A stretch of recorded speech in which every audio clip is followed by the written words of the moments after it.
Good morning, everyone. Welcome. This is Joe Scarice, your co-founder and co-host of the Creative Bird Strategies House and podcast live every Sunday morning, 9 a.m., providing education, networking, and strategy. I'm going to first get some people in here and get started here in just a few minutes in the clubhouse room. So we're going to invite a bunch of people in and get rocking and rolling. What a unbelievable yesterday, Saturday. We had a great tour. We'll discuss about that in just a few minutes. And what a schedule we have in April, meeting and greeting real estate professionals and agents and services throughout the country. In April, just unbelievable events coming up. So we'll go over that in just a few minutes. One, I want to start off thanking our sponsors, of course. I want to thank Mr. Yerdal Perkins of Perkatech, who provides social media strategy and architecture to real estate professionals throughout the country. I want to thank MB Capital, where I'm an unsecured business line of credit referral partner, providing unsecured business lines of credit, B2B, or for real estate professionals to get in their industry. I want to thank Miss Linda Pelagas of Realty 411, who's been just a great asset of people being involved with my circle, providing a national publication called Realty 411, as well as national events throughout the country. And she's been a part of my circle for several years now and been a great add to what we're doing uh, as well. Give me one second here. I want to thank um, TCS Property Management, where I have my real estate licenses providing property management in various markets throughout the country. I want to thank um, Lendmark Capital, where I'm a senior loan analyst, providing asset-based lending nationwide for real estate investors, DSCR, fixed to rent, fixed to flip, new construction, multifamily, mixed use, single family through four family. We are here to provide you insight and advisory as a real estate professional throughout the country nationwide. And our discussion today, which I also put up as a poll on LinkedIn. So if we're not connected on LinkedIn, by all means, please go on there and give your vote to the poll. Transformational moments in real estate investing. Every one of the discussions we have now, I put it as an article blog out and typically as a poll for people to vote on as well. So I really hope a lot of you are connected to me on LinkedIn, where you can provide your opinion on the voting of that poll that we put out there on all these podcasts that we do. We're hovering close to 100 podcasts. We're at roughly 95 right now. So we're moving along real well with you know our educational programming here. We are probably scheduled out till about mid-August, close to September at this point. So very excited about the educational platform that we're providing here. So let's do a little recap from yesterday. We had the rehab caravan tour. So for anybody that was able to make it onto our rehab caravan tour in the Southern New Jersey tip, whoa, we went through some great properties, discussed some great opportunities, had breakfast and lunch together. We spent from 9 to 3 just going inside and outside of properties. I'm actually going to be placing an offer on one of the properties. I was so taken back by the property. I really got excited about the opportunity. So I'm going to put my numbers together and put a proper offer in. Very excited about this opportunity. So I'm not really big into single family through four family, more into the multifamily space, but this property specifically caught my eye based on location and just the bones of the property were really great. So we're gonna have some video clips from the tour, the caravan tour, sometime in the next week, all put together by Yardell Perkins of Perkatech, and then we'll get that pushed out for a lot of people to take a look at and review. So we're going into April. Well, this week alone, we're at the last week of March, and there has been a slight lull in inventory and movement on identifying properties to get under contract. I've been noticing that. I just think it's a little low in the market, but rates have come down a little bit. Rates, came down about a full quarter. The Fed's not really doing much to impact the commercial space. I'm seeing rates right now between 6.75 and 6.875 on refinance without cash out. Probably a little about the 6.875 to 7%. for refinance. I see a lot of baiting and switching out there for some products out there, but right now, construction money is starting at 9.75, and DSCR money, for the most part, is starting at 6.375. But depending on credit score, the DSCR, the product, the experience of the borrower on the fixed to rent or fixed to flip side, that really will tell me leverage to property and pricing. And again, you want to have a 2-minute conversation to understand that, and that ties into a lot of the courses that we're offering on underwriting and on understanding how to price your deals out and putting deals together correctly. So the month of April is just an unbelievable month. We are diving in with a lot of collaboration with the sub two community, as well as our own events through Elite Dealmakers. But this week coming up, I'll be in Richmond, Virginia for the Elite Dealmaker 3-day event. I will be meeting and greeting a lot of the other dealmaker uh, leaders that are holding events throughout the country, as well as I'm going to be on a panel, I think, of some sort about the leaders and what we're doing and how to expand our business and our presence through the events that we're holding. I'm proud to say that Elite Dealmakers for me, we're going to be in North Jersey, South Jersey, Lehigh Valley, and Philadelphia, and we are actually in talks for Connecticut as well. So we're putting that together, hopefully sometime by the end of the next week or so, if it comes together real nice. But some events that I want you to kind of be aware of if you're in my market. We have Elite Dealmaker South. We have a mentoring workshop this Monday night with Joe Martella and Marcus Williams. It's called Dinner Deals and Masterminding at the Haddon Heights Tap Room. Then we get into April. We're first Monday in South Jersey, second Monday in Philadelphia. We have a sub two meeting the first Saturday. Second Saturday, another sub two meeting. The first one's in Union, New Jersey. The second one's in King of Prussia. Then the third Saturday of the month, which I think is going to be one of the bigger events of the month, we're going to be in New York City at 110 Fifth Avenue, the Compass corporate office. We're going to go full blown underwriting course for 2 hours with about 200 people. It's 1 to 4. It's free to register. So I would highly suggest registering because I think it will sell out. And then we have the second Wednesday of the month is Lehigh Valley.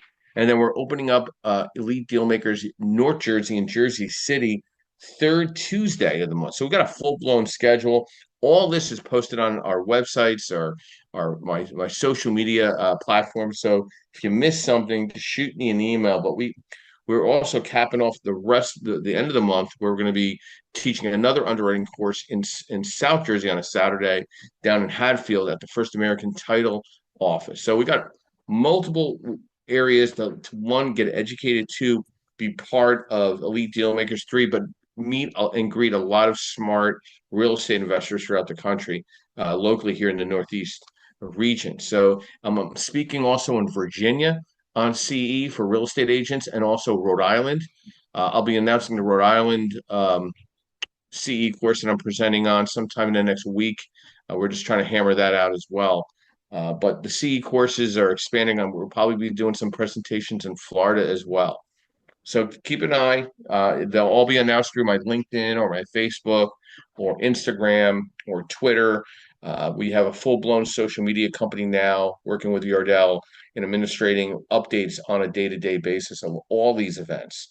So let's get into our discussion today. Transformational moments in real estate investing. Transformational moments for me, have you experienced a transformational moment in real estate investing is the first question I want to lay out to you. I mean, these moments are crucial in shaping and leading to growth, new opportunities, and strategic shifts. They could stem from pivotal decisions, market dynamics, and personal insights, or profound learning encounters. We're going to hopefully share some of the impactful transformational moments in real estate investing for you. And if anybody would like to raise their hand and participate in this, is a little different direction, but transformation moments in real estate investing could be a difference maker in success or failure. And sometimes failures turn out to be really great successes. So, I'm going to put some major transformational moments in real estate investing that might, trigger, a statement or a discussion about this today. Because I think this market is bringing together teams of experts and strategy discussions more than ever. So I think these times of having these type of podcasts and incitement, we're not here to hard sell anybody. We're here just to provide insight and educate one another. So the number one transformational moment in my career, as thinking about, was my first deal closed. What does it mean? From a lending perspective, from a real estate transaction perspective, then multiple first moments in real estate. Also realizing the power of leverage, whether your credit score is 800 or credit score is 700, there's obviously a difference in power of leverage, available funds out there. And, the better the credit, the better the circumstances, the better leverage you have. Understanding also market cycles and understand what type of market cycle we're in right now. Are we into the massive reset? Is it going to be a soft landing, a hard landing, a medium landing? Is all this fraud that they're finding through the government going to eventually trickle down and impact our bottom line in a great way? Are jobs really coming back into the United States, which will change migration and values and properties and DSCR and rents? Experience a major loss or setback. I obviously am a stroke survivor, May 15th, 2019. That was a setback, but I feel like it was a major wake-up call to, one, live a much more holistic and healthy life, and really focus in on accountability. And then there's the shift of active passive investing. That owning that physical property, does that work for you, or should you shift into more of a syndication type of environment, or be part of a capital raise? And that might be for certain people, and it's not for everybody, but it's for some people that they don't want to get their hands so dirty. And then maybe the first major renovation you had or development project that you ever were involved with, like a gut to the studs. How did it go for you? Did it go bad, good? And then building your network of reliable professionals. That could be the best thing that ever happened to you, or kind of gets a little annoying at times, being such a well versed networker. Me meeting so many people on a day-to-day basis, and people reaching back out to me for introductions and follow-ups and follow-throughs. It's a matter of staying on top of all that. And then being a real estate landlord, the mastering of property management, whether you're going to self-manage or you're going to allow property management companies to maintenance your properties on your behalf. You got to think about what that difference is, and how does that feel right out of the gate.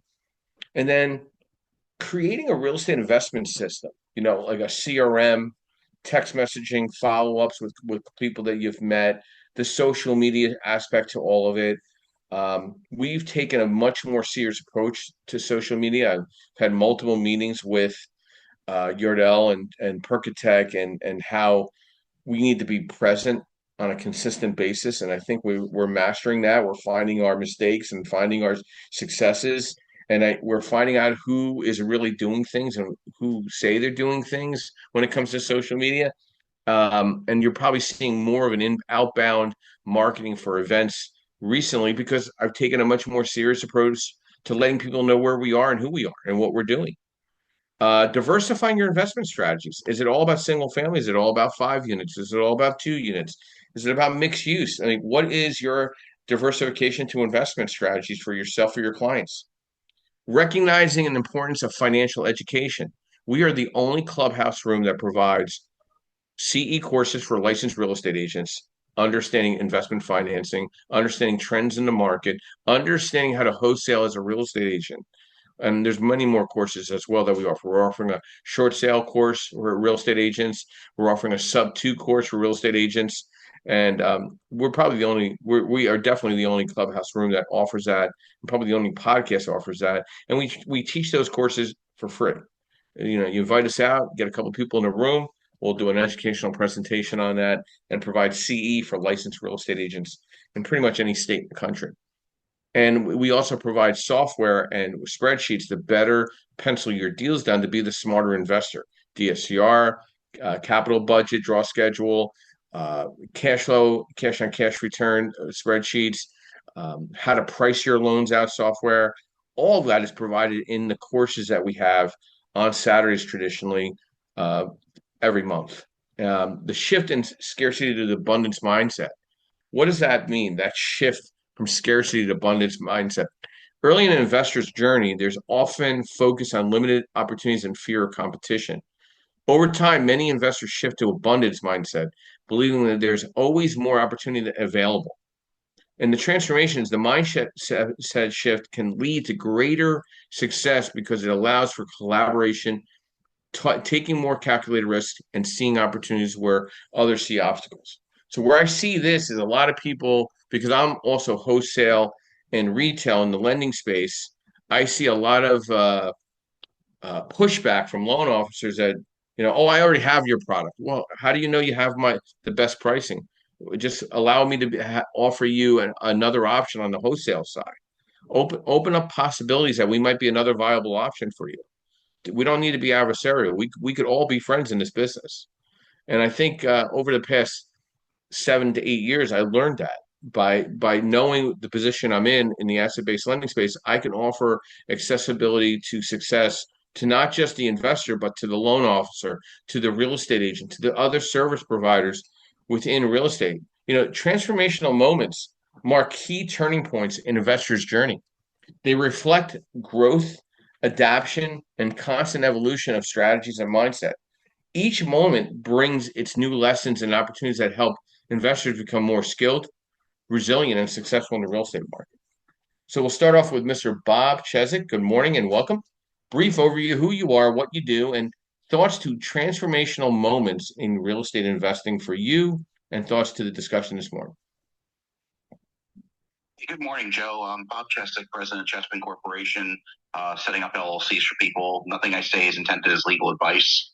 Well, I'm kind of the outsider listening in on this one because I am not personally a real estate investor. However, I'm sitting in a property that I now own up in Pennsylvania, my childhood home, and I can see that the journey is going to be before me when I look at the condition of the deck on the back of the house. I'm looking up at the ceiling right now in the room I'm in, and there's definitely where the nails and the boards are starting to pop a little bit. Seeing some other issues in the house itself with the hardwood floors and everything. So I take comfort that journey's coming ahead of me. But I really wish my business partner, Eric, were here because he bought a duplex right outside of Wilkes-Barre, Pennsylvania, not far from Scranton, and he and his wife renovated it. His father was a prominent home builder in the Scranton area up until he retired in the 90s. And but from working with other people that have been doing home renovations and all that, watching my cousins in South Jersey remodel their house when they bought it, things like that. The one thing that just always stands out, the transformational moment, is the moment you open up, shall we say, you open up the wall or you open up that closet or something and you just realize, oh crap, what have I done? And scenes from The Money Pit, just the movie The Money Pit, just play through your head. I can remember back, and I'm going to turn the clock back here to sometime in the early 90s. My grandfather and his sister owned a couple of cottages that were side by side at a lake outside of Scranton, and they built properties. And essentially, my parents wound up inheriting the money pit when the properties were signed over to them. My grandfather, despite being a carpenter, was one of these just do the minimum to make it stand. And my parents had to dump about $60,000 into unexpected structural work and foundation work. As it turns out, my grandfather built the property. The corner over the kitchen was over an active spring, and this foundation was sinking into the spring. So $60,000 later, we propped it up, and when it came time for me to inherit it, I sold the property just because it was going to be too much to do after my father died. So what I always say is a transformational moment for anybody, and like I said, I take comfort in this fact this journey is still ahead of me, is it's going to be that moment when you run into the unexpected surprise and you realize you're probably going to have that moment where you think, oh God, what have I done? I'm over my head and everything. But there's that engineer in me and just the stubbornness in me from where I grew up, and Joe's probably muting and laughing right now when he hears me say that about myself, that you just have to push onward and get through it because you're going to be smarter about it the next time and you're going to anticipate the next step. You can have all the checklists you want, You can have the perfect plan. You can have the blueprints, the designs, and I learned this as a former civil engineer. You can have everything looks perfect on paper. That checklist is there and everything, but until the moment you put the shovel in the ground, the truth is you're not going to know what you're walking into. And it's not so much the fact that you already know that something's going to go wrong. It's how you handle it that will define how you handle not just this project, but the next one's coming in the future. With that, Joe, I turn it back to you. Well, thank you, Bob.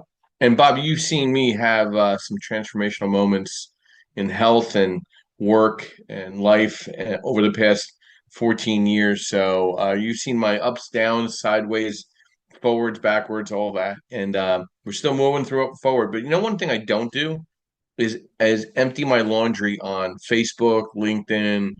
Nobody really gives a shit about your personal opinion. They want insight. They want education. They want to feel comfortable to be around you. They don't want to hear about all the bad shit that's going on or you talking about third party stuff, right? So, for a transformational uh, a strategy for a real estate investor, keep your personal opinion to yourself. That would probably be the first suggestion, because nobody really wants to hear that rhetoric. They want to focus on what's in front of them, the opportunities that present them, the power team they're trying to constantly work on. They want to look good and brand themselves well online.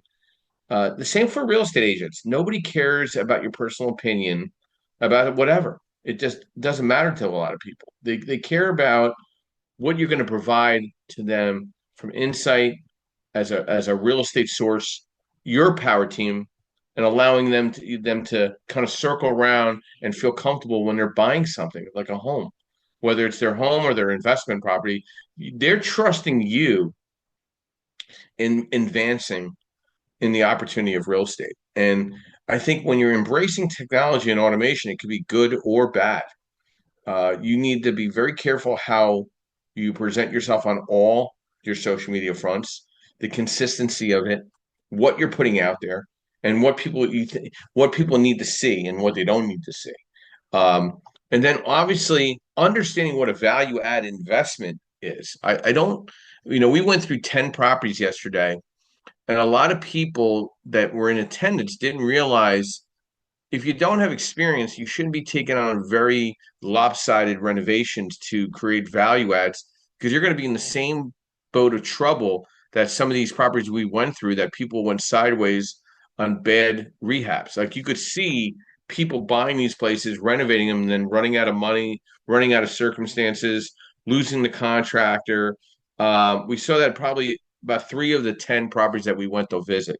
The last property, which I'm making an offer on, it was just somebody that aged out and passed away, and it's now just sitting there and aging. But the bones of the house were amazing. The garage, the house, the bedrooms, the flooring. I'm excited about putting an offer in on this property, and then thinking about how to diversify your portfolio. Is it all about single families? A lot of people that were in attendance with this rehab tour yesterday. I want to buy a multifamily. Well, do you own one? No. Well, do you own any properties? No. Well, you gotta eat an elephant one bite at a time. So take baby steps. Get a couple deals under your belt, 1 or 2 unit type of environment. Then jump to the 4 unit. Then jump to the 5 unit or 8 unit, and build it out correctly. Because you go too quick, you're gonna get smacked, right? And leveraging social media impact investing is so important. What are you putting out there to create inbound lead traffic or inquiry? What type of articles are you posting or writing or sharing? What type of motivation are you putting out there in front of others? What type of video work are you doing clips with? What social media sites are you on? And all the information on all the social media sites correct? Okay, you can't be a real estate agent on one social media platform and be a zookeeper on the other. You got to be consistent across the board. And I finally, over the past year, have kind of rounded the wagons in the consistency of branding oneself on social media. Now we're just pushing forward with updates, events. I'm sharing other people's events. It's just one big party for me in the sense of networking, collaborating, and sponsoring events. Um, and sending it out through my CRM. We're going to get back into text messaging real soon, but I'm real cautious with that because I don't want to abuse that. But I'm really focused on being consistent on all the social media events: TikTok, Instagram, YouTube, Facebook, LinkedIn, Twitter, Blue Sky, Threads. All that is consistent.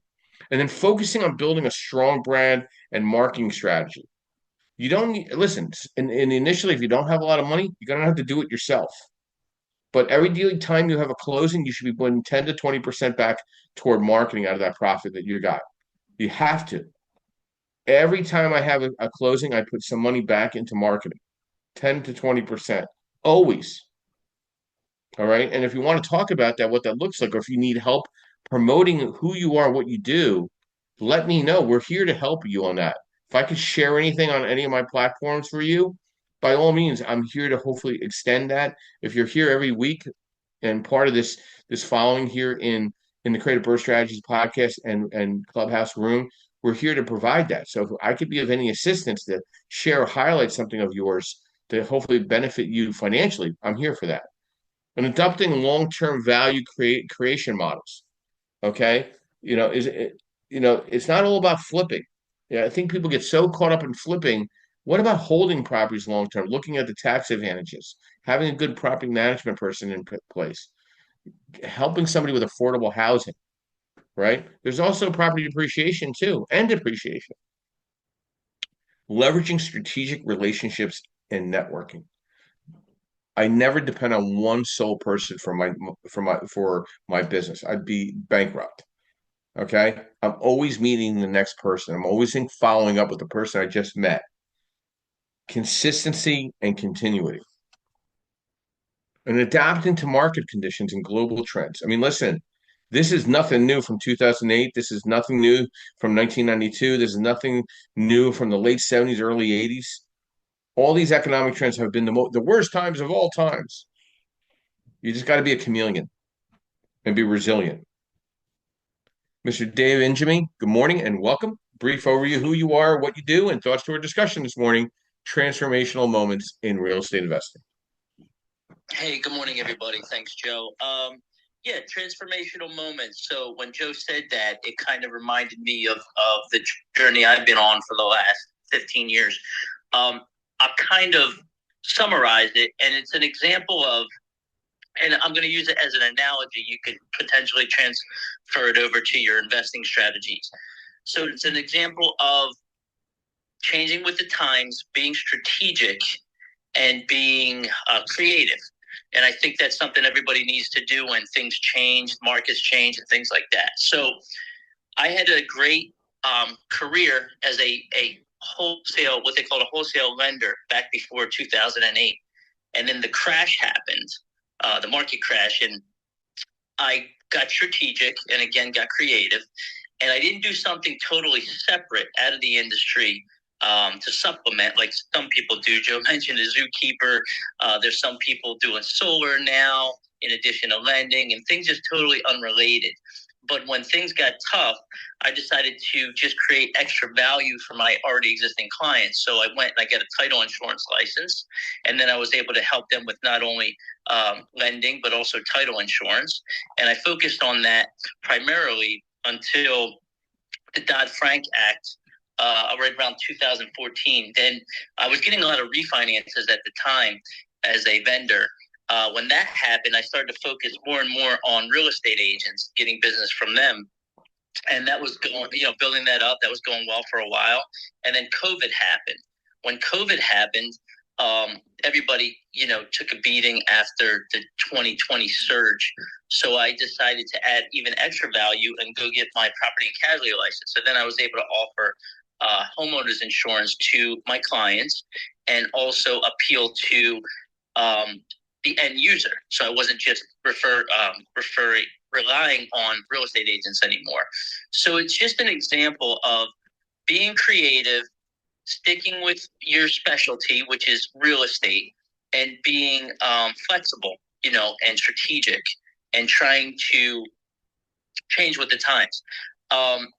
And along those lines, I'm going to give one more example of how you should really focus on having some people to go to as property investors that are real resources for you.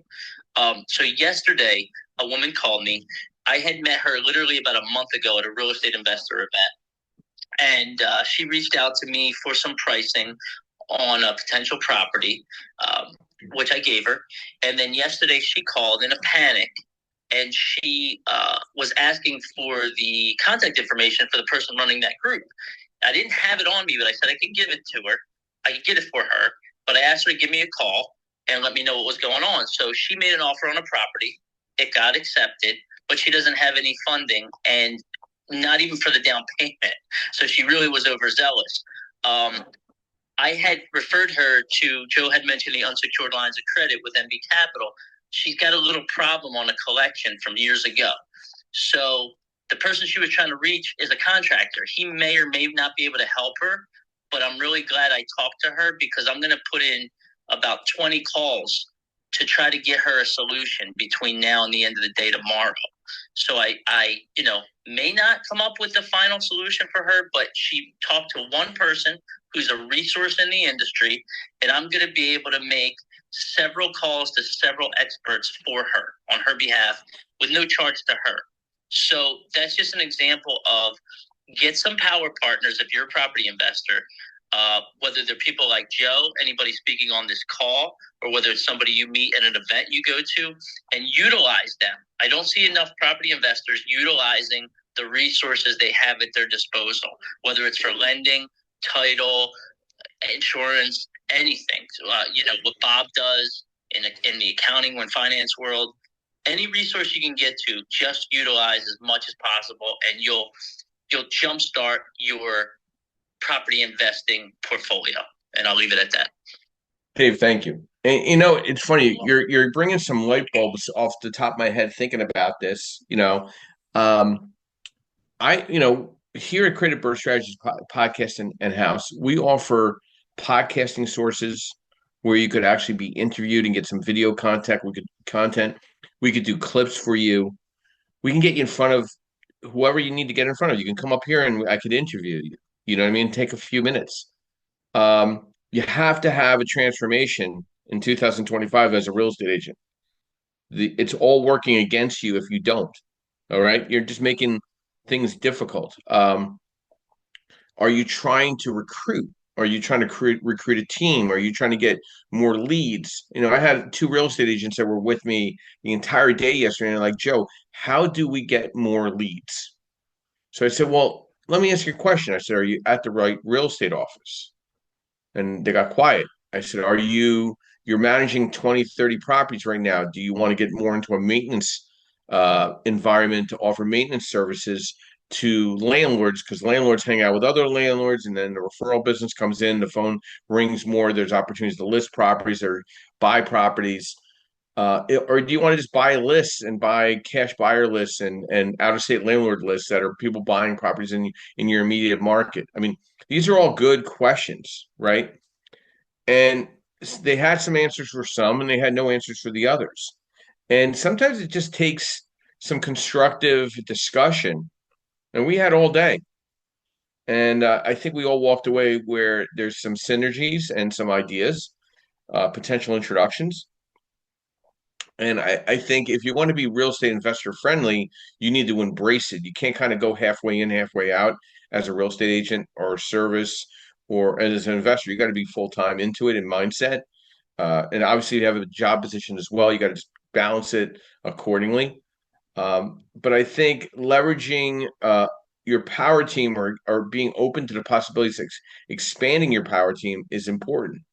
That's why, I was pushed back into holding events because people are like, "Hey, Joe, remember when you used to have this?" Or Joe, remember you used to have that? And post stroke, I just was like, I'll just sponsor other people's events.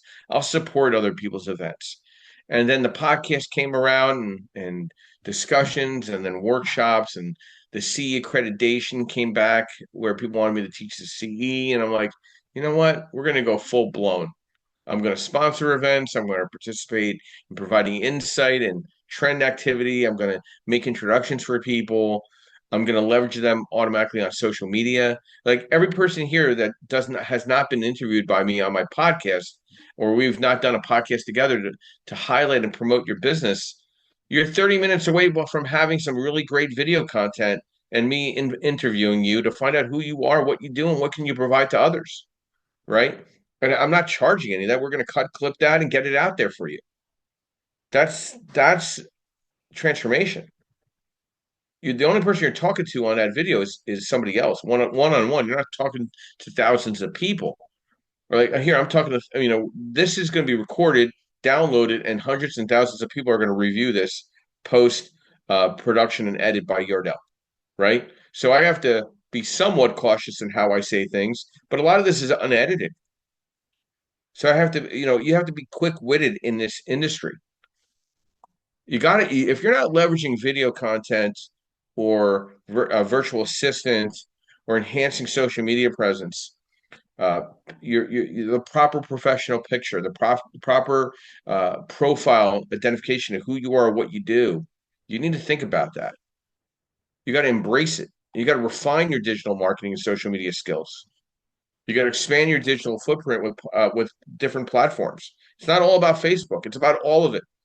Have you ever done a Google search on yourself and say, hey, my gosh, I haven't worked at that company in 10 years. What the hell is that still up on there? Offer personalized services. Identify that shoehorn that's going to separate you from the rest of the herd. Focus on relationships and engagement. When anybody engages with me on a LinkedIn article, I engage back. I don't want to leave them hanging.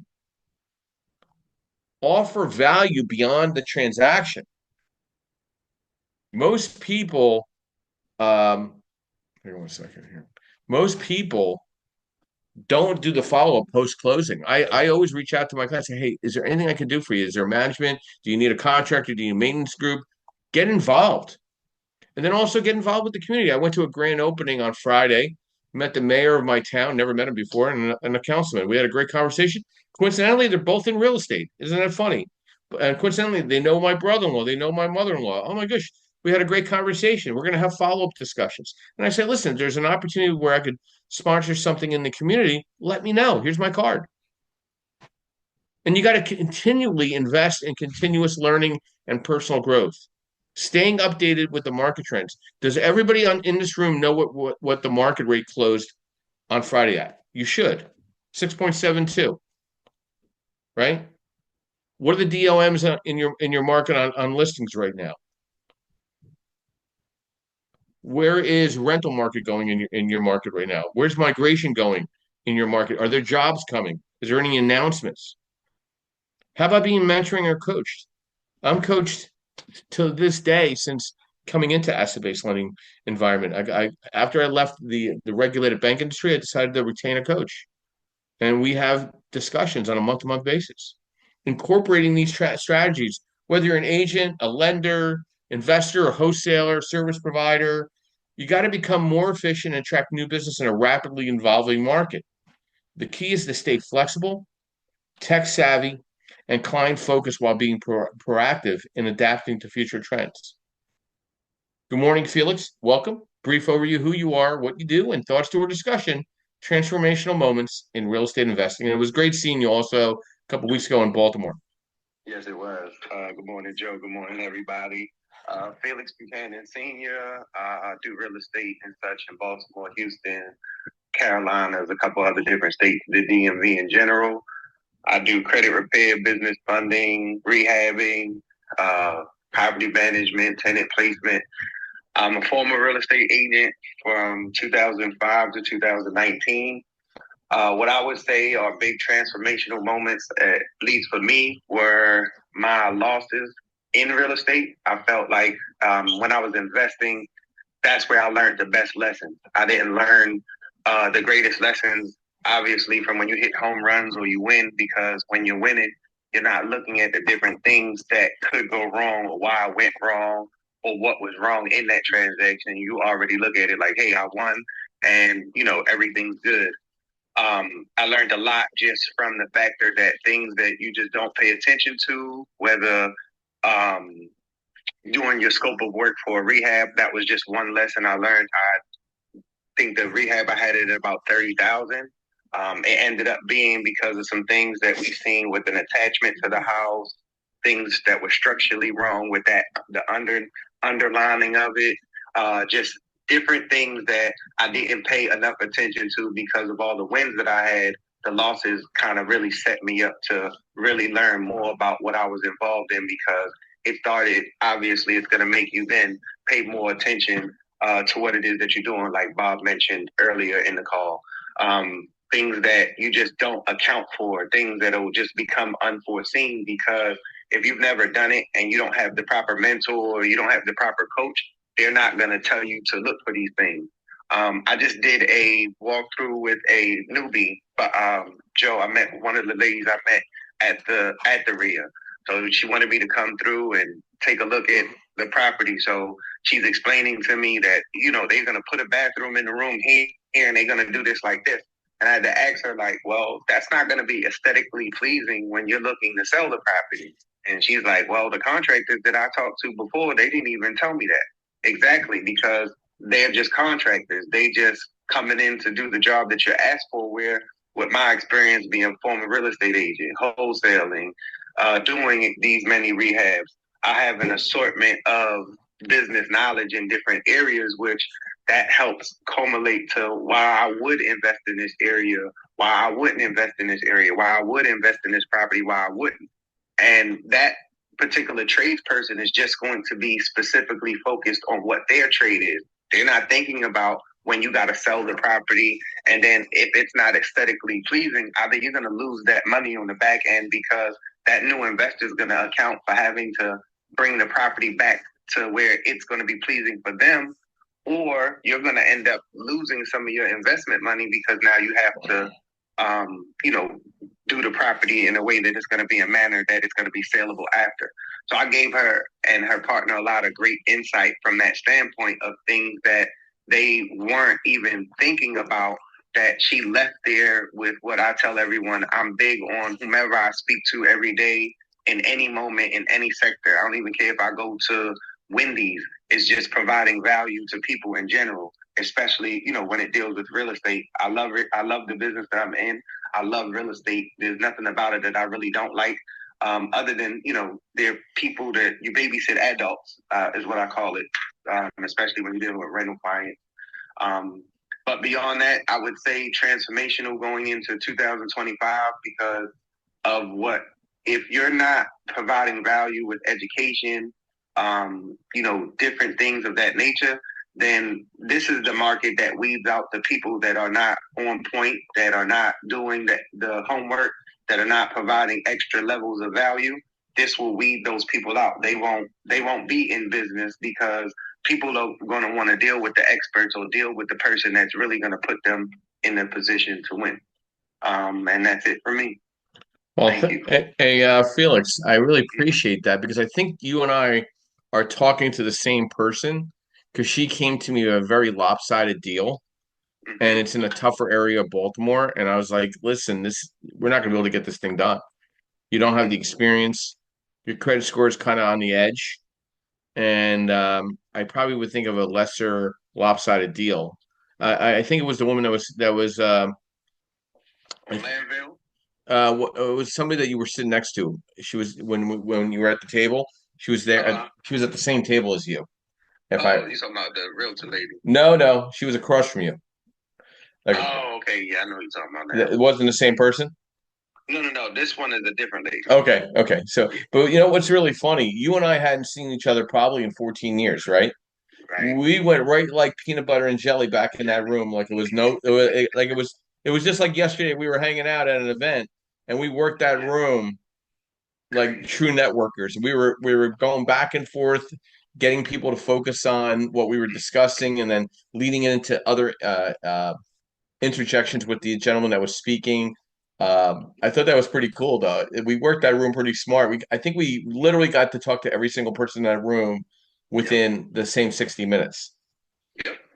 And the value that we provided is, I still spoke to everybody, and everybody that I spoke to after, and or helping a few of them with their real estate investments, because like you said, there's no way that I don't kill that room because of my experience. I had more experience than the dude that was running them. And he was a nice young man, but he was definitely newer in the business. He was inexperienced to answer any of the questions that which made it the highlight of us of the room, because we had the experience. We answered everything, every and anything that they stated. We had an answer for, or have experienced it. So it just made it that we dominated that meeting. Yeah, like you said, like peanut butter and jelly. It was pretty funny. And again, I actually like the gentleman that ran it. Ike, he's a really nice young man, and he's trying. So like, I didn't want to I never want to put somebody like throw them under the bus when they're really trying to give back. And I feel like he was really trying to give back. And then Dave, who's the owner of that RIA, he's a very nice guy, but he's a businessman. He's just trying to run it as a business. So he allowed Ike to kind of talk about coaching and transformational stuff for your business and stuff. So it was good that I think Ike overall appreciated that we were involved, because a lot of people just stayed quiet. You know what I mean? Yeah. So I appreciate that. And from that, Felix, learning from mistakes is a crucial part of growing as a real estate investor.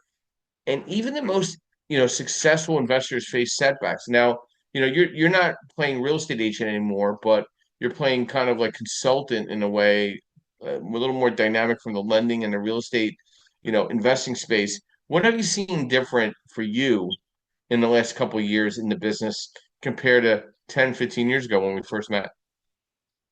One, pricing. And just to interject that I'm actually a team leader of a real estate company because my business partner is a broker. Okay. So I take on a team leader role. So I'm still involved with real estate agents, just not one myself. But I would say pricing. I would say just the wherewithal of people gaining the education of the business. I think that because people feel like, oh, I could just get money, let me just jump into this without getting the proper education, and then they get burnt or something happens, and then oh man, that contractor sucked.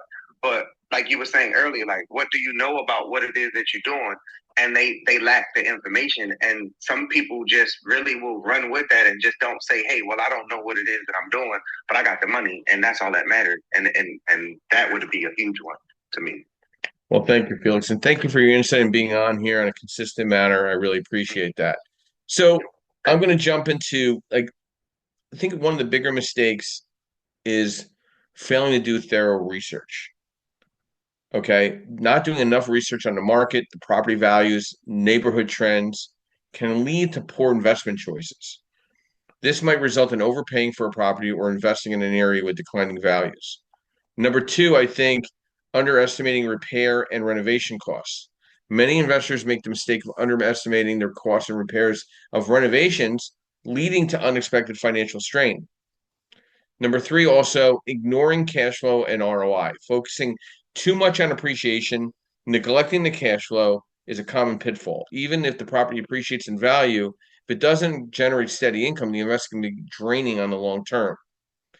Over leveraging. Over leveraging by borrowing too much money to finance properties is risky. If the market drops and the rental income is lower than expected, you might struggle to cover debt payments. Not having an exit strategy. Many investors buy in properties without a clear exact exit strategy, whether you plan to flip, rent, or sell. Not having a plan can lead to costly decisions.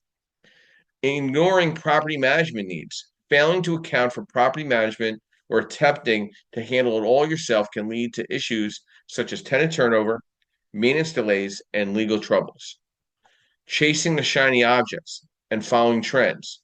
Some investors are tempted to jump into the latest real estate trends, such as short-term rental, without understanding the market or risk involved. A lot of people think, midterm rentals make sense, but they're not even evaluating what hospitals nearby where you can get traveling nurses. Like, they're just saying things and not kind of following through with things. And then obviously neglecting legal and regulatory considerations. Failing to fully understand local laws and regulations can result in expensive fines, lawsuits, or having to make costly changes to a property. So we had 20 people on our caravan tour yesterday. I asked every single person, I asked them what market they're focusing on. And then I said, when's the last time you gone to a zoning meeting? And nobody raised their hand. No one's been to a zoning meeting. No one knows what zoning laws look like, or building codes or tax implications look like, or what a real estate attorney does at a zoning meeting. None of them has been to one. They wouldn't even know where to go when it's scheduled. And then there's emotional decision making. Letting emotion guide your decisions, such as buying a property because you fall in love with it, can cloud your judgment and lead to the poor investment choices. Like I told my investors yesterday, you fall in like with a property, not you don't fall in love with a property. Okay. Not building a strong team is another thought. Trying to do everything on your own without building a reliable team of professionals can be overwhelming and lead to mistakes. You need to reflect on your experiences. You need to learn from others, and you don't need to be afraid of failing. Mistakes are an inevitable part of the learning process, and it's how you respond to and learn from those mistakes will determine your long-term success. Hey, Dave, Joe Scarice again here, tuning in with you. Do you have any final thought? Yeah, any thoughts before you roll out? I know you're leaving for a christening.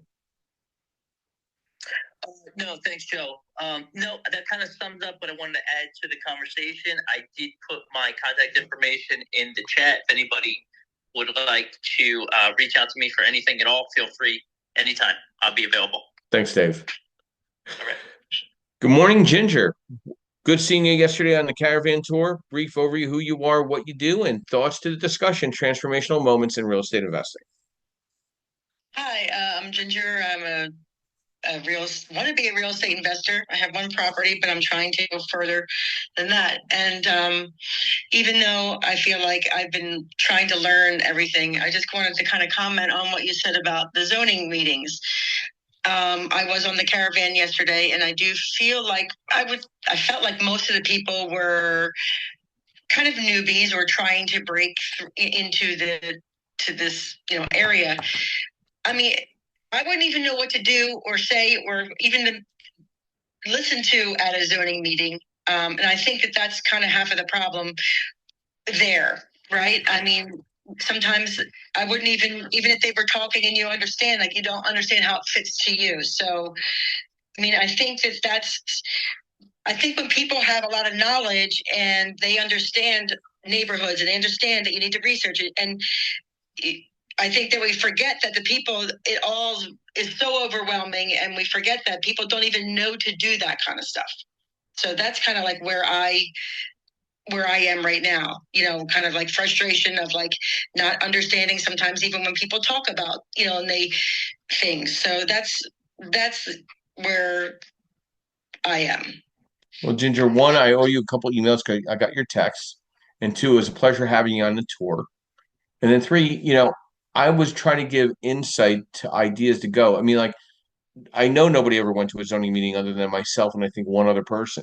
But the first couple of zoning meetings, I just sat there and listened and watched and just became a sponge to see who was winning and why, who was losing and why, what was the board makeup. Was there somebody that I could relate to and go up and have a conversation with as a follow-up when the meeting dispersed? I wasn't saying that kind of understanding all from day one, but you probably would need to go to a couple zoning meetings in the market that you're focusing in on to better understand the mindset of the market that you're trying to focus in on. So I thought the zoning meeting would be a good way to see who are the active players in the market, who are the active lawyers in the market, what is being done in a renovation or development perspective, and how will that impact your buying and your appetite for deals, and how will that impact your bottom line from a rental perspective. That's what I was trying to get across at that moment of talking about the zoning meeting. If that makes any sense. Thank you. Yeah, because it's very overwhelming to think about all these things and not really feel like you're understanding it for yourself, so. You only eat an elephant one bite at a time. Yes. Okay. Thank you. My pleasure, Ginger. Bob, some final thoughts to our discussion this morning on transformational moments in real estate investing. I think listening to everybody, and you were talking about, I liked what you just said, Joe. You fall in like with the property, not in love with the property, because and we're all guilty of it as business owners at some point or another. It's happened. You make a decision sometimes based on an emotional feeling or a gut, rather than on the practical information that's in front of you. We're all guilty of it. We've all done it. But when we're talking about real estate, you're talking about a six-figure purchase. So it's a big whoops if you buy into the wrong one. But the most important thing when you're looking at making important decisions, and when you have, shall we say, one of those teaching or learning moments, either in real estate, in your business, or in life in general, is sometimes you just have to take a moment, take a breath, and look at the bigger picture of what's going on. It's almost like you're playing a chess match. You're not only just anticipating your next move, but the move after that, the move after that, the move after that. It's easy to get caught up in the moment and just get into a rhythm, but as Joe was telling you about his own personal situations, and Joe can tell you that I went through a few right before he did. Sometimes life's just going to throw stuff at you, and it's not so much the fact that it gets thrown at you; it's how you handle it that matters. And that's the best advice I can give on that is just take it as it comes, or as he says, one bite at a time. And Joe, just as a note, guys, I'll be opening up a special room right after this one when it closes. So watch for that. Good stuff. Yeah, I said, listen, I think the whole industry itself is very overwhelming because of so much being thrown at everybody, whether it's a RIA meeting, whether it's an investor group meeting, whether it's YouTube, whether it's your Facebook. You're seeing all these people making claims, doing this, giving this advice, giving this suggestion. Focus on one day at a time what's in front of you and the opportunity that presents itself. One deal at a time. How many properties you got to buy at the same time? One. How many properties do you need to renovate at the same time if you're a newer investor? One. Right now, if you're a newer investor or you're an agent trying to, reset yourself in 2025, you need to expand your power team. You need to build more relationships because the more the relationships, the more the opportunities. Okay. So my platform is wide and thick because I've worked on that over time. But that doesn't mean I'm out there doing that. I mean, did I have to go haul myself all around all these houses between 9 and 3 with a bunch of investors? No. But did I enjoy it? Absolutely. Did I enjoy there was newer investors in attendance? It was great. I loved the ideas of all the questions and thoughts and the reasons why. And I understand the overwhelming feeling. We've all been there, but you got to just kind of breathe through your heart and kind of just breathe out and say, hey, kid, listen, this is all going to work itself through if I surround myself with the right people.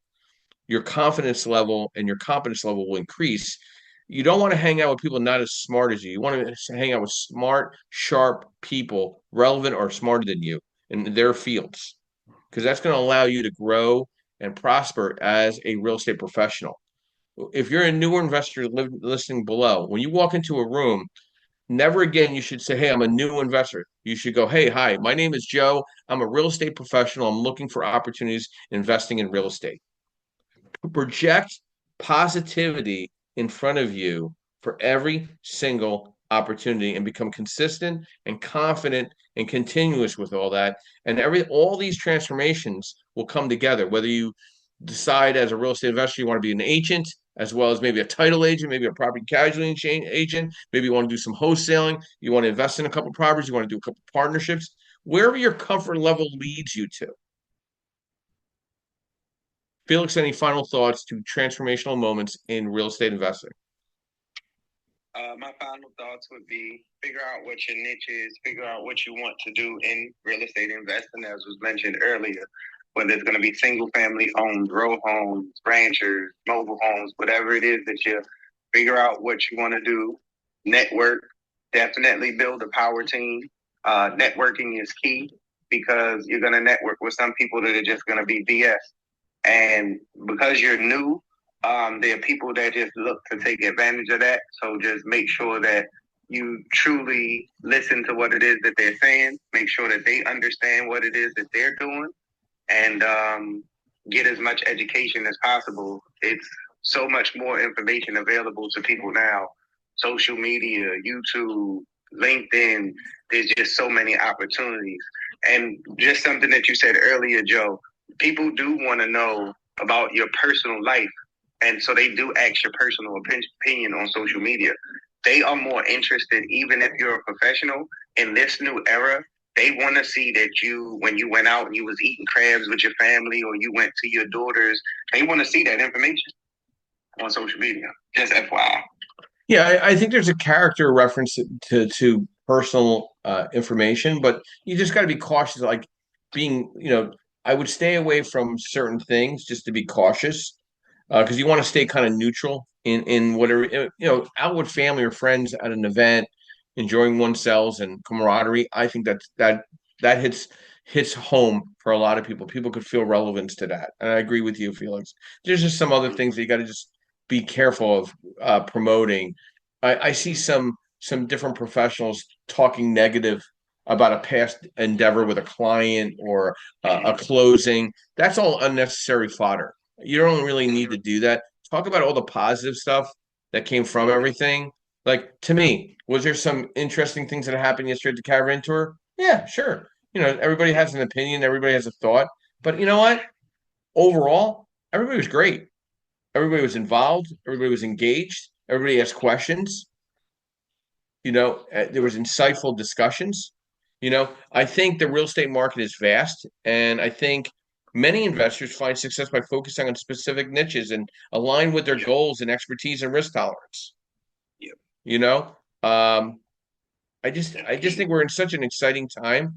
But if you're starting out, and I think you would agree that it's important to choose a niche that aligns with your financial goals, your risk tolerance, and the amount of time and effort you're willing to invest. And as your experience grows, you may find opportunities to diversify into multiple niches, right? Just understanding that it's just not, because I want to make money. When I Yeah. first got into real estate, I wanted to be an REO agent. When I went and studied under Pat Hobben and studied under these great REO agents, Barbara Purdue, Mike Fireball, I understood that that's not what I wanted to do. I actually wanted to do a different level of investing. But if I didn't go research or go around the people that were experts at it, then I could have got tricked to believing, because they explained, oh no, you're responsible for the BG&E bills, you're responsible for this, and then the bank, they're not even going to actually pay you all the monies when everything gets settled. So then you run into a situation where now you're holding monies for these banks and these properties that you only made this amount of money. No, thank you. I don't want to be involved in that. And there are things that were started even when I started doing real estate, like short sales and foreclosures about to come back real heavy, that people should be prepared for, and you'll get pick a litter of property. Going to the courthouses will allow you to get access to these properties even faster than any list, and it's free. Or sometimes that particular courthouse, depending on your state, might charge you $10 or $5 for those lists.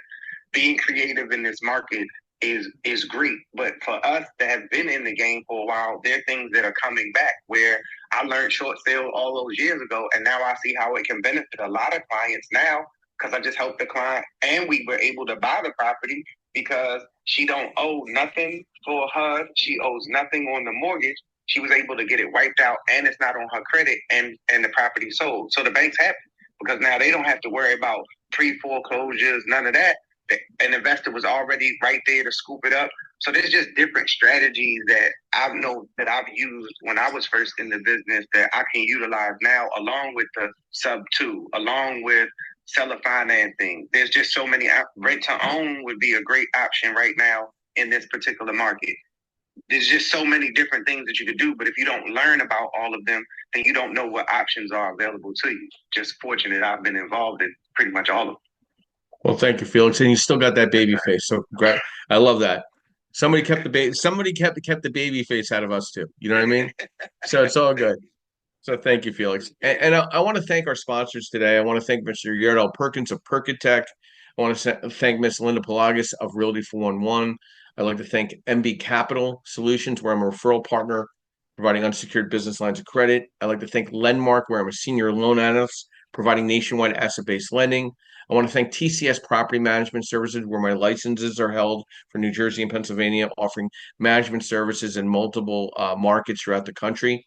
I would like to thank Elite Dealmakers to our new alliance with events here in the Northeast and New Jersey and South and North Jersey, Philadelphia, as well as Lehigh Valley. And looking forward to the Elite Dealmakers convention this week. If you're down in Virginia, I'd love to meet with you, grab coffee, have a chat. We're here every Sunday morning, 9 a.m. Eastern Standard Time, providing education, networking, and strategy with a different educational subject every single week. We're hovering toward our 100th episode. Just got past 95, so I'm real excited about that.